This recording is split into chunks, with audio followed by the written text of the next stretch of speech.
Bendiciones a cada uno de ustedes.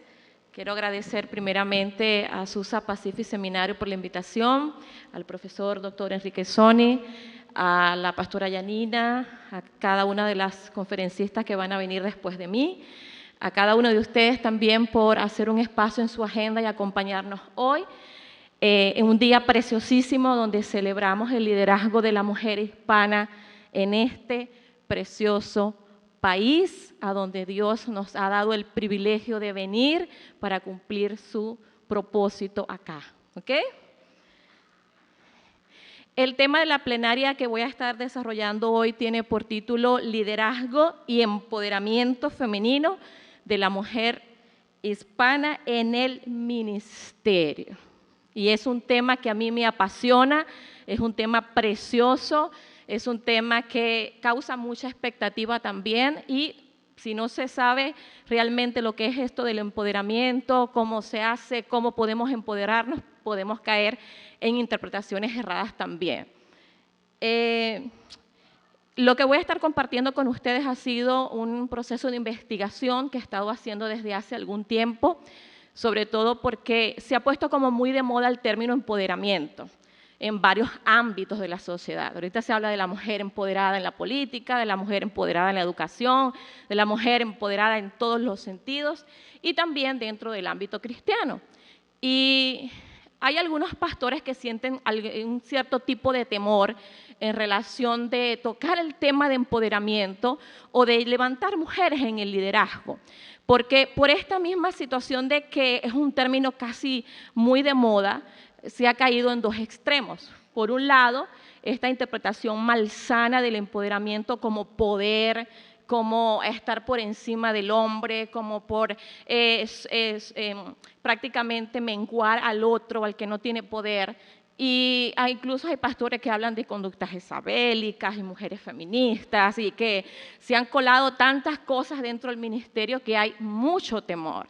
Y el otro extremo donde se ha caído es que las mujeres empoderadas son las guerreras, son las valientes, son las fuertes, son las que no se doblegan ante nada, que no pueden llorar, que no pueden flaquear, que no se pueden equivocar.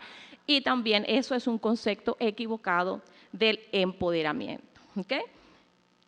Particularmente yo lo voy a abordar desde los aportes de la psicología cognitiva conductual, que es mi área de investigación, y voy a aclarar realmente lo que significa esto.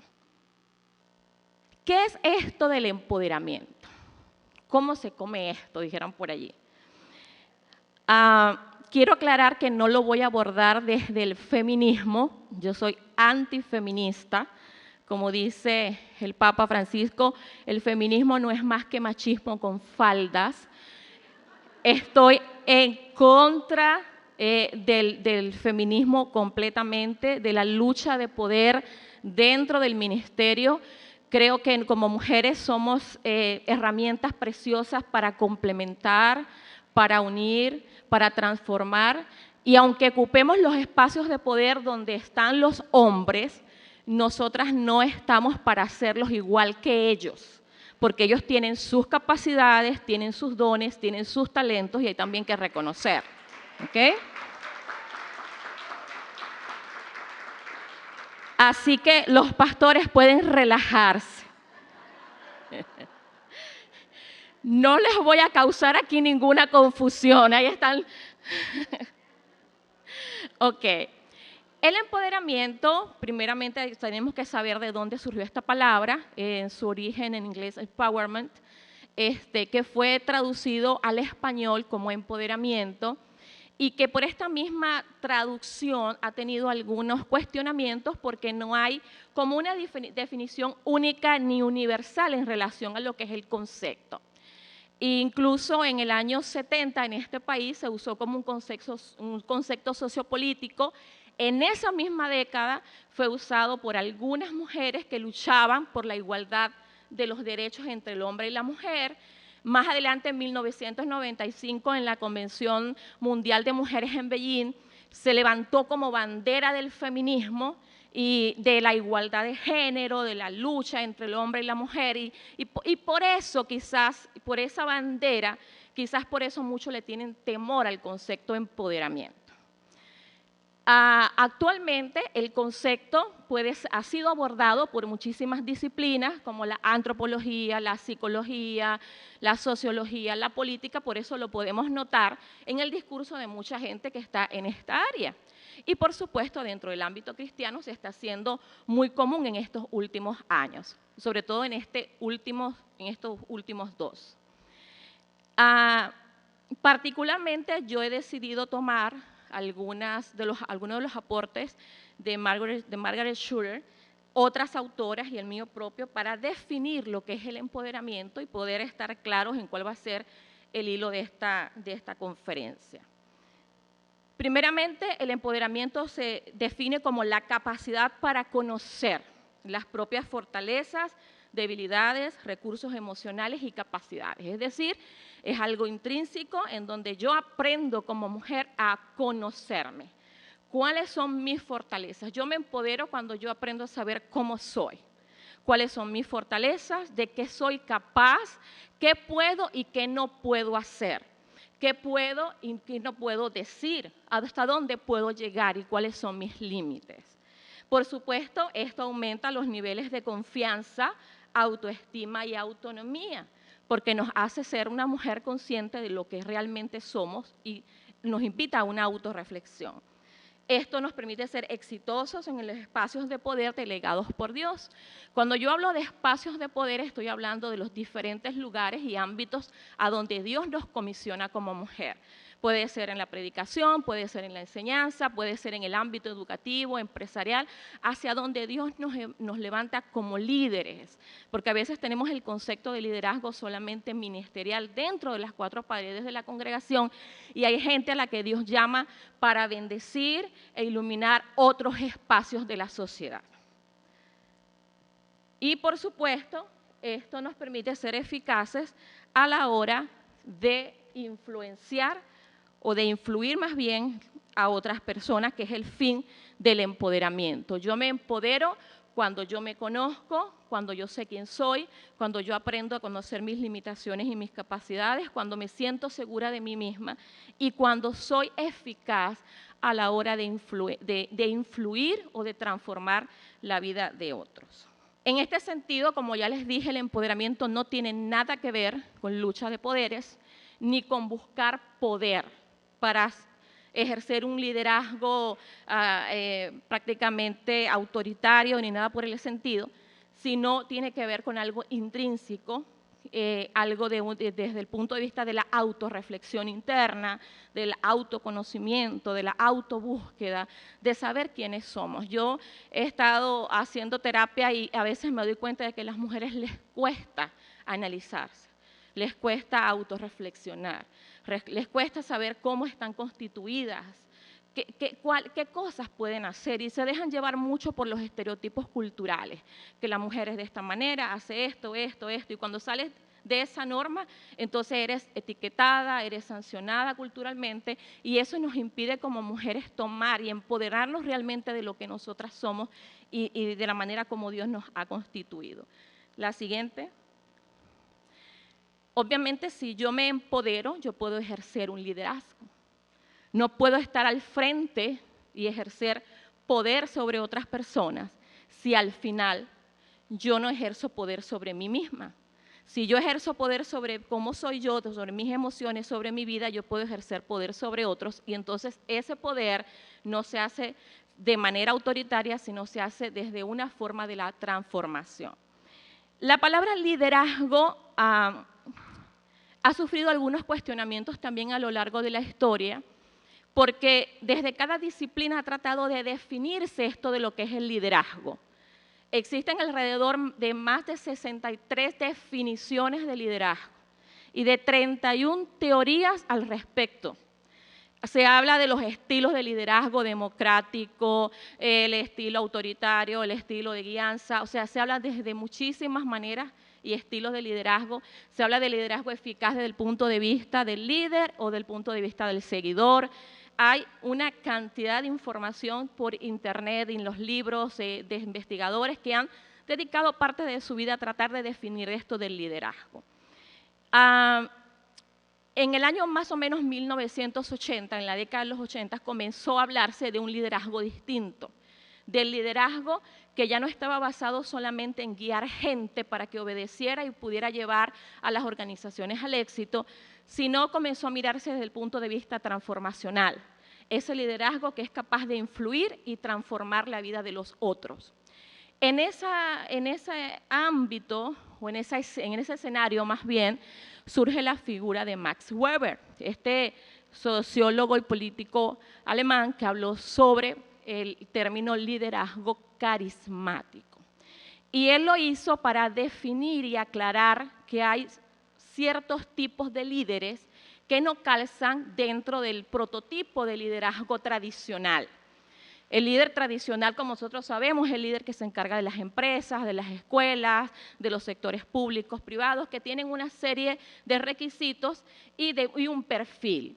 Pero él se dio cuenta que hay una serie de líderes que no entran dentro de esa categoría. Y él las llama carismáticos porque él dice que tienen un carisma, es decir, una capacidad extraordinaria o divina dada por Dios. ¿Okay? Esa capacidad que viene como con una motivación interna, un llamado especial, y esa persona, además de eso, tiene cualidades y valores que no tienen los demás líderes. Por ejemplo, tiene el deseo de servir a los otros, de renunciar a sus propios valores, a sus propias metas por el bienestar de las otras personas o por cumplir el propósito de Dios. Es aquella persona que se autosacrifica, que está llamada al servicio de los otros, y eso es una persona que sale del ámbito del liderazgo tradicional. Esta persona es confirmada por los seguidores, quienes lo admiran y respetan porque pueden mirar que esta persona tiene valores, tiene virtudes y tiene pensamientos distintos y que son dignos de admirar, por eso le siguen, por eso le respetan y por eso trabajan en pro de la organización. Y busca transformar a las personas y organizaciones. ¿Okay? En este sentido, la mujer que se empodera es una mujer que es capaz de transformar la vida de otros. Nosotras no buscamos poder. Nosotras buscamos y nos urge que ocupemos los lugares y los espacios de poder que Dios nos ha entregado y nos ha delegado por asignación divina. Y nosotras debemos recuperar nuestros espacios, pero para recuperarlos tenemos que empoderarnos primeramente. No podemos competir en un mundo culturalmente machista, y perdónenme los hombres, donde la mujer es tan estigmatizada, donde aquí además, como decía la pastora Yanina, y es muy cierto, cuando hablaba sobre una de las mujeres que trajo para compartir, que su lucha fue difícil porque primero fue mujer, segundo migrante, tercero hispana, y nuestra lucha es mucho más difícil, pero tenemos que hacerlo. Y saber que nuestro liderazgo no es como si estuviésemos en una empresa o en una organización, sino porque estamos llamadas a guiar a un pueblo que Dios ha escogido, por la cual ha entregado su vida. Y además de eso, que es muy valioso para el ser que más amamos y que nos ha llamado a esta comisión preciosa. Número 3. ¿Por qué nos cuesta a la mujer asumir puestos de liderazgo o empoderarnos? Creo que ha habido una discriminación teológica de la mujer a lo largo de la historia bíblica y a lo largo de la historia que nosotros tenemos actualmente. Y cuando hablo de la discriminación bíblica, no quiero que me malinterpreten, no estoy para juzgar el mensaje medular de la palabra, las enseñanzas cristocéntricas y lo que nos ha dado vida y nos ha traído aquí, sino entrever lo que culturalmente está dentro de las Escrituras y que formó parte de un contexto cultural y social, político de una época que se metió allí, que se coló, y que si no estamos apercibidos como lectores bíblicos preparados, podemos tomar las cosas de manera tan literal y caer en errores e interpretaciones inadecuadas en relación a la mujer. Cuando lo analizamos desde el punto de vista antropológico, nos podemos dar cuenta de que el texto bíblico tiene rasgos patriarcales. Y la distribución de poder dentro de la Biblia está basada en una cultura completamente patriarcal. Por eso a las mujeres, por ejemplo, se les honraba y se les empoderaba por su capacidad de ser madre. Por eso Sara, Agar, Rebeca, todas estas lucharon por esa necesidad de cumplir su propósito como mujeres al ser madres, porque así podían asegurar su vida y además de eso podían postergar el linaje del pueblo escogido por Dios. Entonces las mujeres que no podían ser madres eran mujeres que no estaban empoderadas, por decirlo de alguna manera, ¿ok? Otra manera como se estigmatizó a la mujer y se le dio aprecio o empoderamiento fue a través de la capacidad de la mujer para poder estar dentro de las labores del hogar. Y, por ejemplo, cuando leemos la historia de Jueces, capítulo 4, donde encontramos a la historia de Débora, y es bien interesante que esta mujer que es profetisa, que es jueza, que es una mujer empoderada en saber quién es ella delante de Dios y cómo Dios le habla de una manera tan certera, encontramos que ella se acerca a Barak y le dice que Dios le va a dar la victoria, pero que no se la va a dar por su mano, sino por manos de una mujer. Y el lector bíblico inmediatamente se imagina, oh, Débora va a tomar la vida de Sísara. Y nos imaginamos que ella es la que va a llevarse la victoria. Pero cuando leemos la historia nos damos cuenta de que no es Débora, que es una mujer que está en el hogar, posiblemente haciendo las labores del hogar, y le dice a Sísara que entre, le da leche, le pone una manta, y esto es símbolo de protección y de nutrición porque la mujer es vista de esa manera, y entonces el autor bíblico le da la victoria a una mujer que está dentro de la casa y que está dentro del marco de la cultura patriarcal. ¿Ok? Entonces, es importante y esto se ha colado en el inconsciente colectivo. Que la mujer se empodera en su casa, que la mujer buena y fuerte es la que siempre es la que es madre, la que es buena esposa. Y entonces esto nos crea conflicto de roles. Y entramos en lo que se llama la metáfora del laberinto. La metáfora del laberinto fue hablada por primera vez por Alice Ed y Linda Carli. Ellas hablaron sobre este concepto para decir que la mujer para poder asumir puestos de liderazgo tiene que pasar por muchísimas encrucijadas y situaciones difíciles para poder asumir puestos de jerarquía. Y ese conflicto de roles a veces lleva a las mujeres por muchísimos laberintos, porque no saben si ser madres, si ser esposas, si estar al frente del liderazgo, si se está al frente del liderazgo se les condena porque a lo mejor renuncian a ser madres o porque quizás no pueden atender a sus hijos las horas que deben tener culturalmente hablando porque la sociedad demanda mucho. ¿Me están siguiendo? Entonces, esto le hace a la mujer más difícil posicionarse en lugares de jerarquía. Además de eso, porque culturalmente a la mujer se le exige cosas que a los hombres no. El hombre puede estar en el ministerio, trabajar, servir, hacer radio, y él no tiene que llegar a la casa ni a limpiar, ni a cocinar, ni a atender los hijos, ni a hacer la escuela, ni a ayudarlos con la tarea, ni a hacer absolutamente nada. Se le exige a la mujer, aun cuando ésta quizás también trabaje, estudie, vaya al ministerio, esté al frente, pero a ella se le demanda más.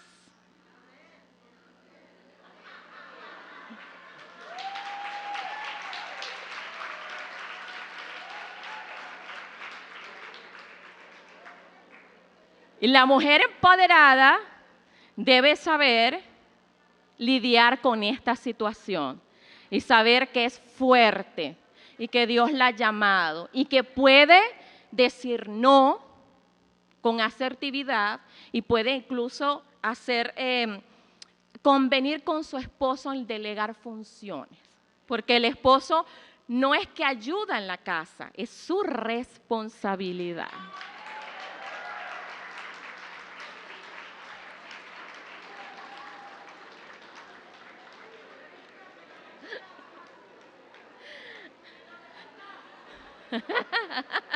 Que lo repita, ok. El esposo no ayuda en la casa. Es su responsabilidad.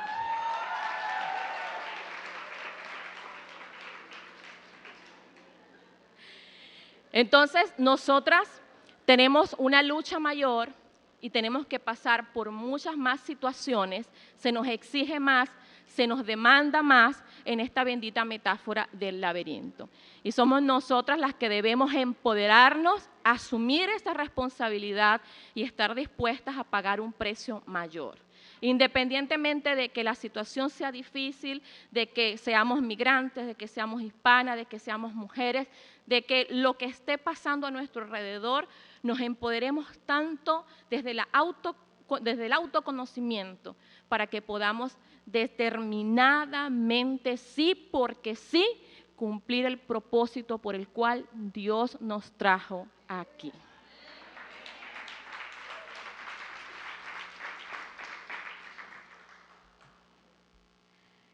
¿Cómo puede una mujer empoderarse para ser una líder eficaz en el ministerio? Hay autores que hablan hasta de 18 elementos o cualidades que una mujer debe tener para ser empoderada. Obviamente por cuestiones de tiempo solamente voy a abordar 3, que son las que yo considero que repercuten mucho más en el ministerio. ¿Okay? Las demás repercuten a nivel laboral, profesional, matrimonial, personal, pero las que inciden más en el ministerio, y es la que yo más he mirado en conversaciones con algunos líderes, tiene que ver primero con la adecuada autovaloración. Una mujer empoderada es una mujer que se conoce, es una mujer que tiene una autoestima, no una autoestima alta o una autoestima baja, ya no se está usando ese término. Se habla de autoestimas adecuadas o autoestimas inadecuadas. Autoestimas adecuadas a la edad, al proceso que están viviendo de madurez, al tiempo que están experimentando como familia, como mujer, como profesional, a las situaciones que están viviendo, adecuadas a eso. ¿Okay? Es una mujer que es segura de sí misma, es una mujer que se conoce tanto que sabe hasta dónde son sus limitaciones. A veces con este concepto de que en Cristo todo lo puedo porque Él me fortalece, decimos y aceptamos hacer cada cosa que a veces se nos escapan de nuestras manos y nos metemos en muchísimos problemas y en muchísimas situaciones conflictivas porque no somos capaces de reconocer, antes de tomar una decisión, preguntarnos, ¿soy capaz de hacer esto? ¿Tengo las potencialidades para hacerlo? ¿Puedo o no puedo hacerlo? ¿Cuáles son los costos para esto? Como líderes, nosotros tenemos que estar claras en esto. Y no tener temor de decir, ¿sabes qué? No puedo hacer esto. Y no sentirse menos, porque como tiene una autoestima adecuada, sabe desde su ser interior cuál es su valía. Y el hecho de que diga que no puede hacer algo, o no puede estar frente a algo, o que se le comisione algo y no lo puede hacer, eso no la hace menos mujer, ni la hace menos capaz. Al contrario, la hace una mujer segura de sí misma que demuestra hasta dónde puede llegar. Es una mujer que sabe poner límites en el tiempo, incluso en el ministerio. Saber hasta qué hora yo puedo estar en el ministerio, hasta qué hora puedo atender el teléfono para dar la asesoría a los hermanos, hasta dónde los hermanos pueden penetrar mi espacio familiar y personal, hasta dónde yo puedo brindarle límites y poner una barrera para que mi relación con el ministerio no incida negativamente en mi matrimonio, en la relación con mis hijos, en mi educación, en mi formación, en mi tiempo libre. Una mujer que es empoderada y tiene una adecuada autovaloración aprende a cuidar su cuerpo, aprende a nutrirse, aprende a darle gracias a Dios y a entender que este cuerpo es templo donde mora el Espíritu Santo y es el instrumento que nos permite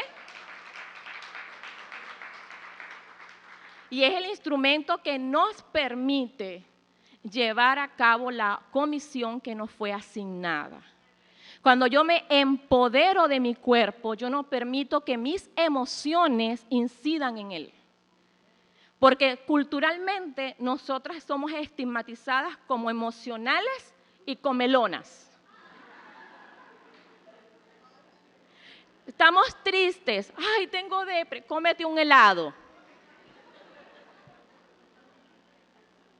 Estamos alegres y felices y entonces el esposo la lleva a cenar.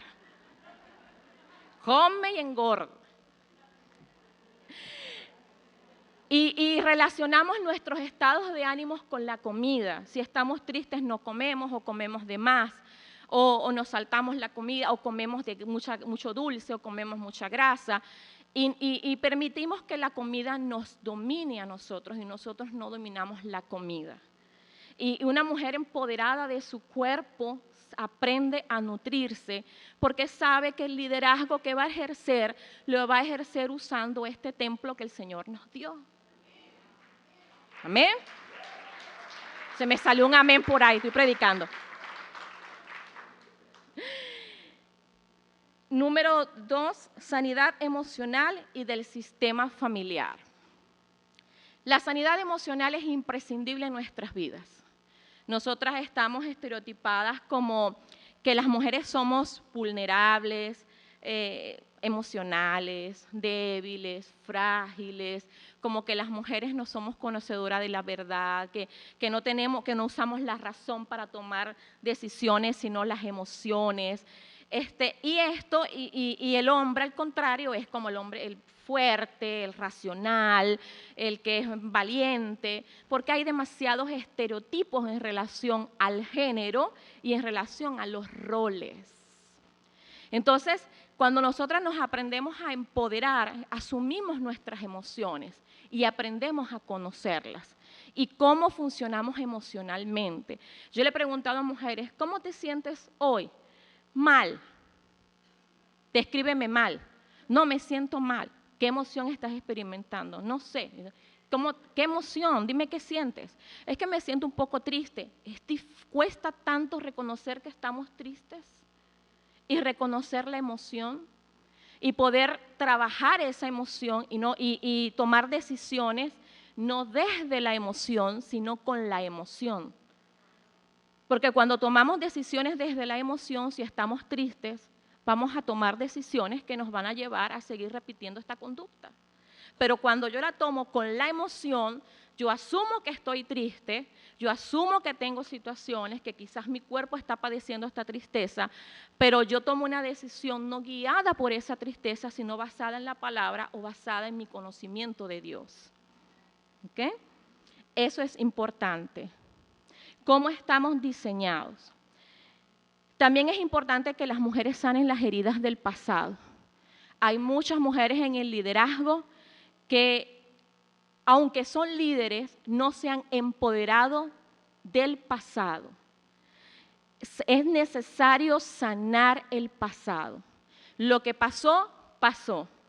Perdonar, liberar, sanar, dejar ir, soltar las cargas, perdonar a quien se tenga que perdonar, olvidar a quien se tenga que olvidar, sacar lo que se tenga que sacar y hacer lo que se tenga que hacer, pero nosotras necesitamos recuperarnos del pasado y sanar el sistema familiar. ¿A qué me refiero con esto?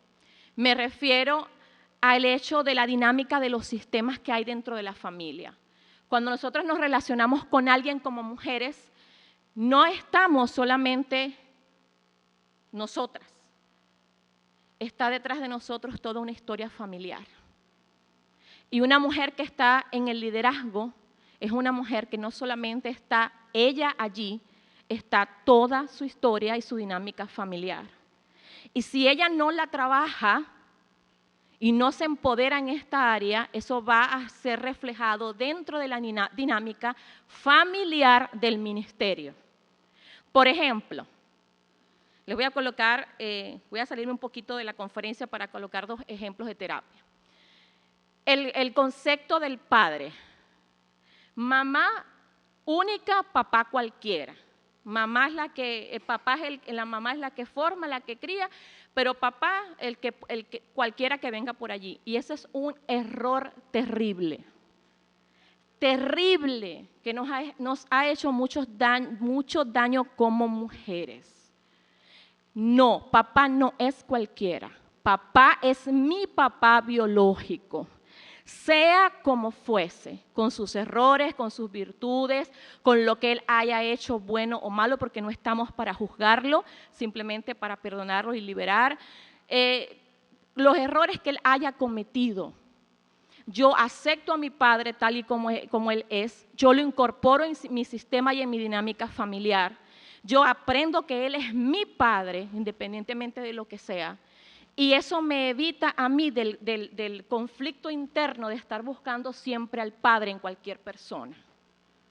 Porque tenemos muchos conflictos dentro de las congregaciones de mujeres y de hombres también, que no han sanado esta área, que ven en el pastor la figura del Padre. Y comienzan a exigirle al pastor que cumpla roles con él que son competencia de su padre biológico y no del pastor. Y el pastor no es papá nuestro, es un pastor. Los hombres, los pastores aquí están felices porque mi hermana me está quitando un montón de cosas de encima.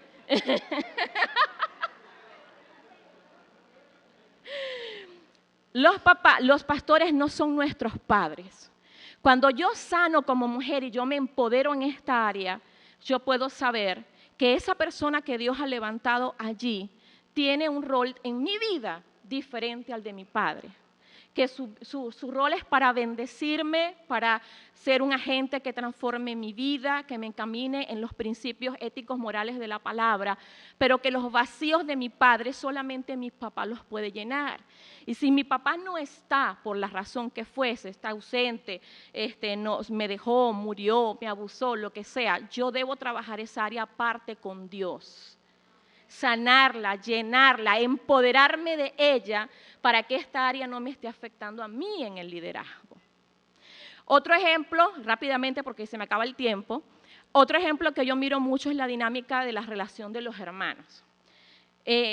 Por ejemplo, no entender el número que ocupamos en nuestra jerarquía como hermanos. Y eso repercute dentro del ministerio. ¿De qué manera? Los hijos mayores siempre pagan un premio por encima de los hijos menores. Porque los hijos mayores por lo general siempre vienen cuando los papás están comenzando en el matrimonio o en la relación, tienen pocos recursos económicos, tienen muchísima escasez, muchísimas necesidades. Estos hijos por lo general crecen con algunas situaciones precarias, tienen que aprender a ahorrar, tienen que aprender a vivir y a subsistir con lo poco que tienen. Y de repente pasan los años y vienen los hijos menores. Y los hijos menores ya nacen en otra época, los papás ya tienen más dinero, tienen más recursos. Y si yo no me empodero de esto como hijo, yo voy a creer y voy a pasarme el resto de mi vida odiando a mis padres o sintiendo resentimiento porque ellos le dieron todo a mis hermanos menores y a mí no me dieron nada. O les privilegiaron a ellos por encima de mí. Entonces, ¿cómo se refleja esto en el ministerio y en el liderazgo? Cuando hay gente que inicia con el pastor en la congregación, pagan un precio muy duro, a lo mejor se congregan en una salita, en una casita chiquita, en un garage, donde sea. Y de repente pasa el tiempo y llegan nuevos líderes o nuevas personas y el pastor comienza a levantar a los nuevos por encima de ellos. Y se crea el resentimiento porque no han sanado eso primeramente desde su árbol genealógico. Y no es sentir celos, es simplemente agradecer a la vida por el lugar que ocupamos en nuestra familia, en las empresas y en los lugares donde estamos. ¿Okay? Y empoderarse para finalizar desde el conocimiento. Tiene que ver con la necesidad de aprender, mujeres, de conocer, Desde el libro de Génesis quedamos marcadas, quedamos estigmatizadas por la conducta de Eva, cuando Eva le dio a comer a Adán del fruto del árbol del conocimiento del bien y del mal. Desde allí quedamos marcadas como que las mujeres cuando poseemos el conocimiento podemos hacer al hombre pecar.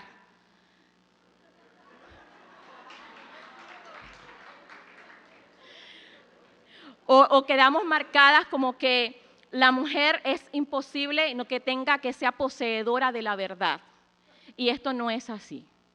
Dios nos ha capacitado a cada una de nosotras con dones, con talentos, con un llamado precioso y hermoso, y podemos ser poseedoras de la sabiduría y de la verdad, porque nosotras dependemos del Señor. El conocimiento nos libera, nos sana, nos libera en el alma, en el cuerpo, en el espíritu, abre puertas preciosísimas y necesitamos mujeres empoderarnos. Gracias a Dios por Azusa Pacific Seminary y por cada uno de los institutos que Dios levanta para que nosotras como mujeres hispanas inmigrantes y en español podamos venir a estudiar, a aprender y a empoderarnos.